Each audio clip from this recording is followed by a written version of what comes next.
Please do not forget to subscribe and hit the bell icon.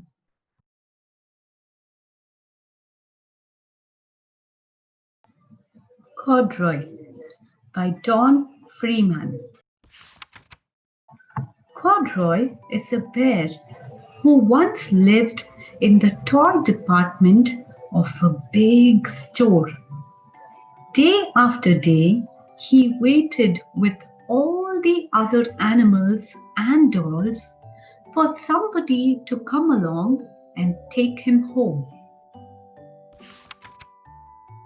The store was always filled with shoppers buying all sorts of things, but no one ever seemed to want a small bear in green overalls. Then one morning, a little girl stopped and looked straight into Corduroy's bright eyes. "Oh, Mommy," she said, "look, there's the very bear I've always wanted." "Not today, dear," her mother sighed. "I've spent too much already. Besides, he doesn't look new.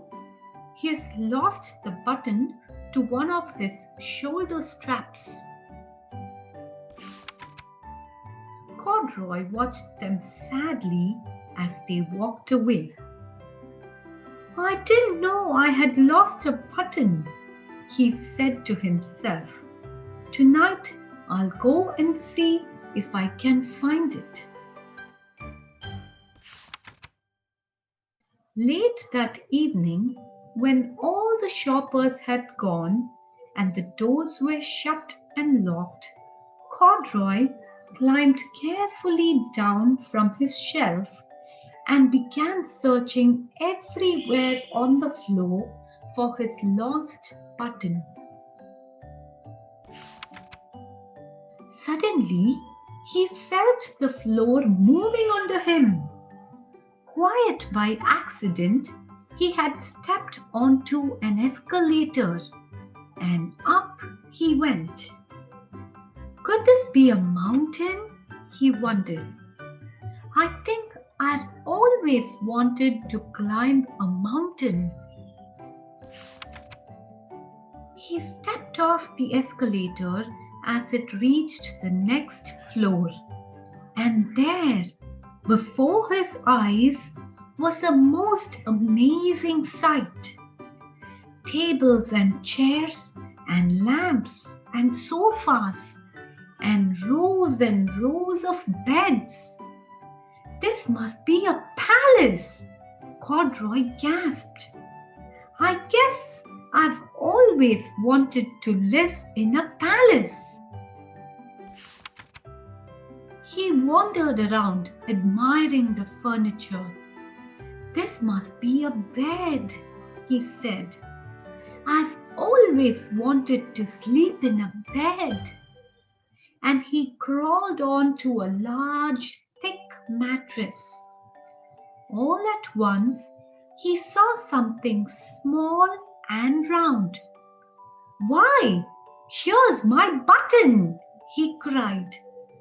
And he tried to pick it up. But, like all the other buttons on the mattress, it was tied down tight.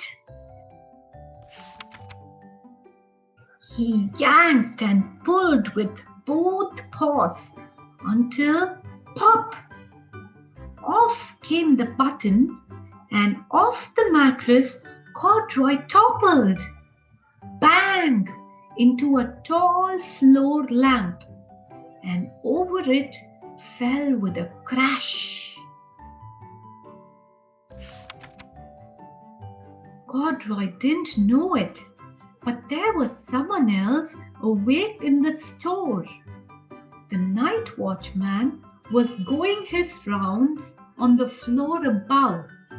When he heard the crash, he came dashing down the escalator. "Now, who in the world did that?" he exclaimed. "Somebody must be hiding around here." He flashed his light under and over sofas and beds until he came to the biggest bed of all. And there he saw two fuzzy brown ears sticking up from under the cover. "Hello," he said. "How did you get upstairs?" The watchman tucked Corduroy under his arm and carried him down the escalator and set him on the shelf in the toy department with the other animals and dolls. Corduroy was just waking up when the first customers came into the store in the morning, and there, looking at him with a wide, warm smile, was a small little girl he had seen only the day before.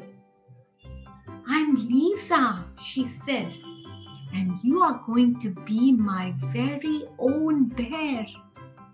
Last night I counted what I have saved in my piggy bank, and my mother said I could bring you home."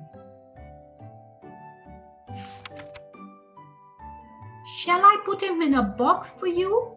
the sales lady asked. "Oh, no, thank you," Lisa answered, and she carried Corduroy home in her arms. She ran all the way up 4 flights of stairs into her family's apartment and straight to her own room. Corduroy blinked. There was a chair and a chest of drawers, and alongside a girl-sized bed stood a little bed just the right size for him.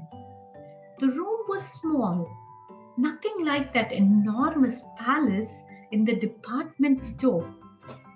"This must be home," he said. "I know, I've always wanted a home." Lisa sat down with Corduroy on her lap and began to sew a button on his overalls. "I like you the way you are," she said, "but you'll be more comfortable with your shoulder strap fastened." "You must be a friend," said Corduroy. "I've always wanted a friend." "Me too," said Lisa and gave him a big hug.